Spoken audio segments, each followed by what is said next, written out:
এটা ভাল ল'ৰা, এজন ভাল স্বামী, এজন ভাল ককায়েক, এজন ভাল ভায়েক পাবলৈ ভাগ্য লাগিব। গুড মৰ্ণিং সকলোকে মোৰ মিনি ব্লগটোলৈ স্বাগতম জনাইছোঁ। আমি ইভিনিং টাইমত চাহ খাই আছিলোঁ। চাহ খাই থাকোঁতে মানুহজনে মানে মাৰ যিহেতু জুলাইত চেকআপ আছে সেইকাৰণে তেওঁ কথা পাতি আছিলে।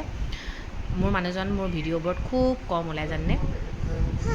গুড মৰ্ণিং সকলোকে মোৰ মিনি ব্লগটোলৈ স্বাগতম জনাইছোঁ। আজি ৰিংকু ৰাতিপুৱাই বজাৰলৈ গ'ল, সেইটো কাৰণে মই বোলো কাপোৰখিনি মেলি লওঁ। যিহেতু সি অহা বহুত দেৰি হৈ যাব, তেতিয়ালৈ মোৰ কাপোৰ চাকে শুকাই শেষেই হ'ব। এখন ঘৰত থাকিবলৈ হ'লে ন সকলোৰে মাজত মিলা মিছা থাকিব লাগিব। কেতিয়াবা ঘৰখনত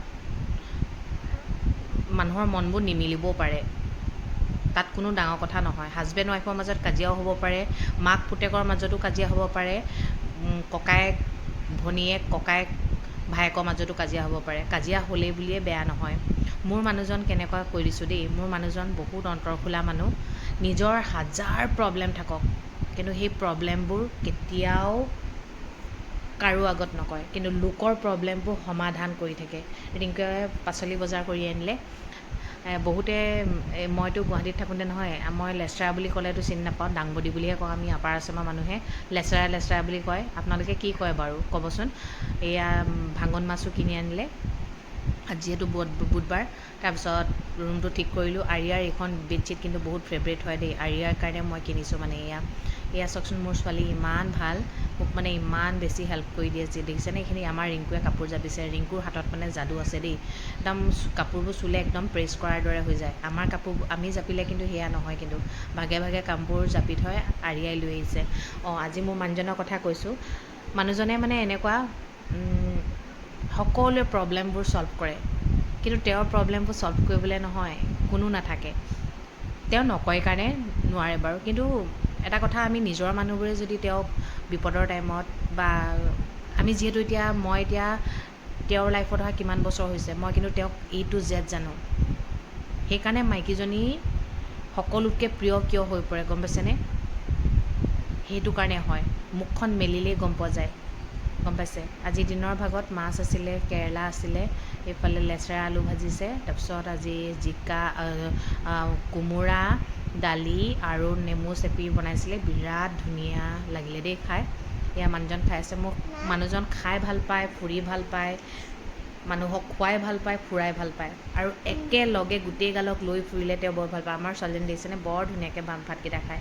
লগে ভাগে ভাতকেইটা খালে ভাল লাগে ন, তেতিয়াহে ফেমিলিগতে লাগে।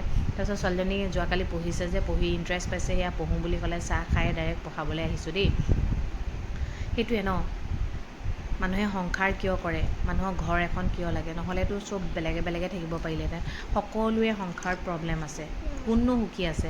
টকা থাকিও দুখী, টকা নথকাও দুখী, চব মুঠতে চবৰে লাইফত আছে। সেইকাৰণে কাকো কোনেও হাঁহিব নালাগে। আপুনি আজি লোকক চাই হাঁহিছে, কাইলৈ আপোনাৰ সেই দিনটো আপোনাৰো হ'ব পাৰে। কিন্তু মোৰ মানুহজনৰ কথা কওঁ, মোৰ মানুহজন বহুত ভাল মানুহ হয়, কিন্তু খঙত বহুত বেয়াকৈ ক'ব পাৰে, কিন্তু পিছত কিন্তু চৰিও কয় দেই।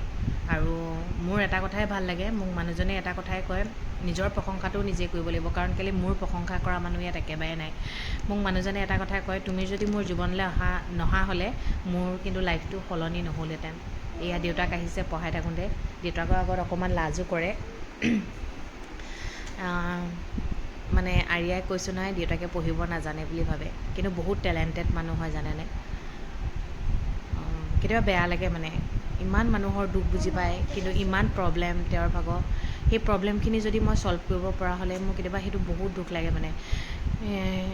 এতিয়া মই মানে একেবাৰে নিকাম্মা টাইপৰ হৈ গ'লোঁ যে, মানে সেইকাৰণে মাইকী মানুহবোৰে যে পঢ়ি শুনি চাকৰি এটা লাগেই কিন্তু দেই, সেইটো সঁচা কথা। কিন্তু মোৰ ছোৱালী খালে বলে এয়া মাল্টিভিটামিন খুৱাইছোঁ। কেতিয়াবা বেয়া লাগে জানেনে, মোৰ প্ৰতিটো সপোন তেওঁ পূৰ কৰিবলৈ চায়, ঘৰখনৰ প্ৰতিটো সপোন পূৰ কৰিবলৈ চায়, কিন্তু নিজৰ সপোনবোৰ যে মাৰি থৈ দিয়ে মানে, গম পাইছেনে। সেইটো কাৰণে বহুত বেছি বেয়া লাগে। তাৰপিছত ছোৱালীজনীক খোৱাৰ পিছত ক'লে বোলে নাই পঢ়োঁ বুলি, সেইকাৰণে পঢ়োঁ বুলি কৈছে যেতিয়া নপঢ়িবি বুলি নকওঁ পাই, পিছত সেইটো বেমাৰ লাগি থাকিব ন। সেইটো কাৰণে তাই পঢ়োঁ বুলি ক'লে, ল'ৰা ছোৱালী পঢ়োঁ বুলি ক'লে পঢ়িব দিব লাগে। মানুহৰ মাইণ্ড এটা থাকে ন। মোৰ মানুহজনৰ এতিয়া মানে এনেকুৱা হৈছে, কামৰ চক্ৰত মানে তেওঁৰ নিজৰ সপোনবোৰ তলত পেলাই